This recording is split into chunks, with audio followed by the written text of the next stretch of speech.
To redeem a YouTube Premium code in 2025, follow these steps. First, ensure you have a valid YouTube Premium code, which is typically provided by a third-party vendor or as a promotional offer.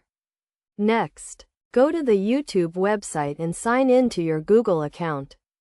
If you do not have a Google account, create one and then proceed to the YouTube website.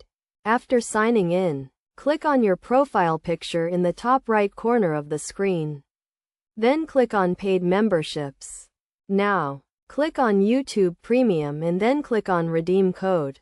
Enter the YouTube Premium code in the provided field and click on Redeem.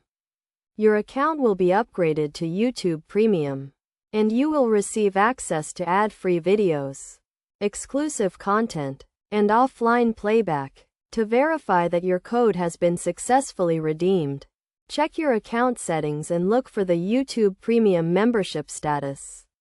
It is essential to note that YouTube Premium codes are typically only valid for a limited time and can only be redeemed once.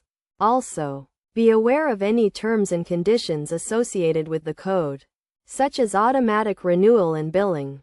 By following these steps, you can easily redeem your YouTube Premium code and start enjoying the benefits of a premium YouTube experience. Remember to always use legitimate and trusted sources when obtaining YouTube Premium codes to avoid any potential scams or issues. By being informed and following best practices, you can make the most out of your YouTube Premium membership and enjoy high-quality content without interruptions.